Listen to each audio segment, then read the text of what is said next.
Aloha, welcome back everybody to District 10 Television. I'm your host and state representative, Angus McKelvey, representing, believe it or not, District 10 of West Maui, Ma'alaya, and all you people on that one street in North Kihei.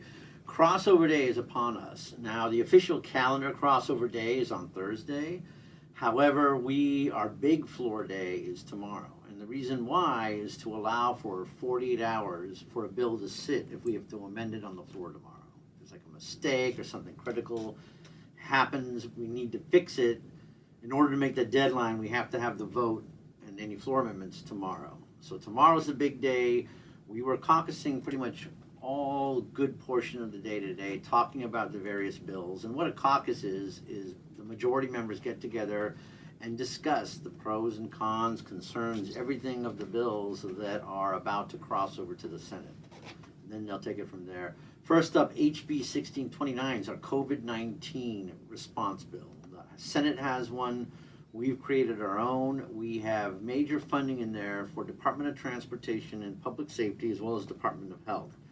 We're trying to make sure that we're going to procure and implement the right screening materials, as well as giving the equipment to provide cleaning stations and other disinfectants in areas that have high density. So that'd be the airports, the hospitals, all public facilities. I'm assuming that hopefully the state facilities would include the harbors, as well as some of the other ones up in the parks, for instance.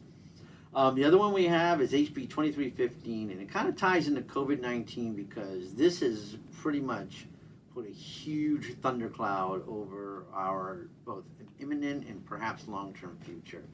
And the reason why this is so big is many of the bills that we are looking at tie into the fact that we're going to have to really, really tighten up for a major economic downturn and possibly a very severe recession. Possibly worse than that of 2016. Not to, spread doom and gloom, but we're really concerned. And so besides funding the COVID-19 response, there's other bills to try to reduce costs of living on people and businesses so they can continue to create jobs and have jobs if the recession gets as bad as could be. One of them is a contractor's one, HB 2315. It forces DCCA to show that the license fees are directly related to the amount of money needed to run the program. And while that's important is because many of these fees are very high and have gone up over the years and they have no correlation and are sitting there as pools of slush fund money for the agency to use for other stuff. So this bill is big in forcing them, reining them in, and I think will result in huge fee decreases across the board for many of our licensed professions. House Bill E911, it does add the surcharge for E911 to what they call throwaway phones or temp phones. However, it sets the rate the same across the board for all phone users. And what that means is a reduction in your monthly phone bill because of this measure. Because this will make it lower than the current fee that everybody's paying. So I think that's something that'll be a real world, in your pocket, no pun intended, type of impact. HB 2740 is a school compost bill, and it's a program that's already been established at schools in our community, and it has the ability to expand it to other schools. And they're doing amazing things on going from farm to table with the kids, and this will allow them to implement an important part of this school farming, which is, of course, composting. Next up, HB 1805, prescription medicine. It's largely a symbolic bill because we don't regulate at the federal level, and we may not have the long arm statute, which is a fancy way of saying the ability to apply our laws in different places in the United States. However, it sends a strong message as to disclosing the huge increases we've had in prescription drugs over the years and why they're going up. Insulin alone has gone up remarkably, even though it's a drug that's been in existence since the 1920s. And I can go on, but while it's symbolic, I think it's important to force disclosure. Next up, we have HB 2541, Earned Income Tax Credit Bill, and this is part of our majority package bills. There's two on the floor tomorrow. And this is a big bill because it makes the Earned Income Tax Credit refundable. That's going to mean not only more money in people's pockets, but it's going to also mean the federal government will direct almost $50 million into Hawaii that is going left on the table every year because people in Hawaii don't claim the credit. And with it not being refundable, the only thing you can do with the credit now is carry it forward against your tax liability.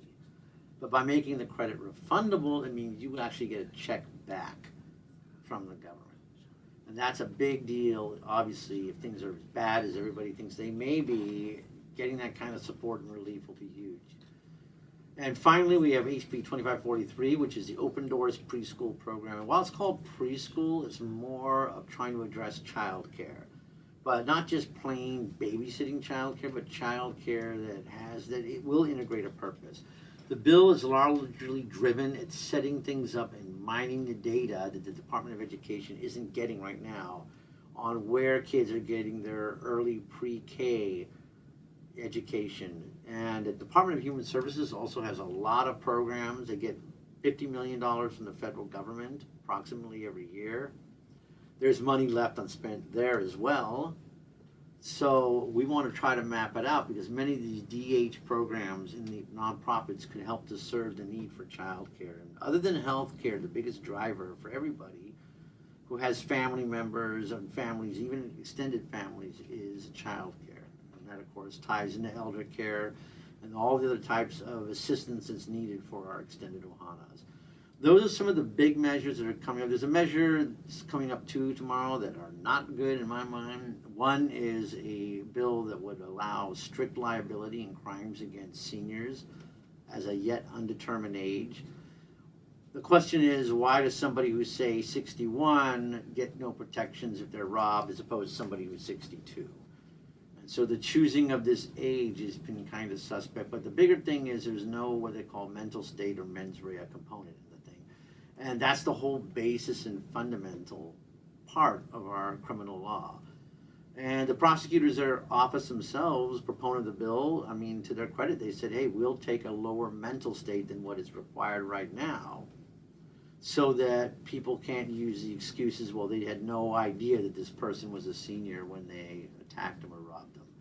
It doesn't include that in the bill. That's why I got a lot of concerns. I'm hoping the Senate will address it. But these are the problems that are coming up with these measures. And there are a lot of problems on a lot of measures, but they need to be addressed. And so, once again, it means you guys got to stay involved. And if you're not involved, get involved because these bills can be fixed, I think. But it's going to take people really speaking out as they jump over the fence so that they come back to conference in April when we negotiate the differences with the fixes in them. Those are the big bills. Hope you have a great week. We'll be back later with another episode. Until then, don't forget, like, subscribe, comment, and share.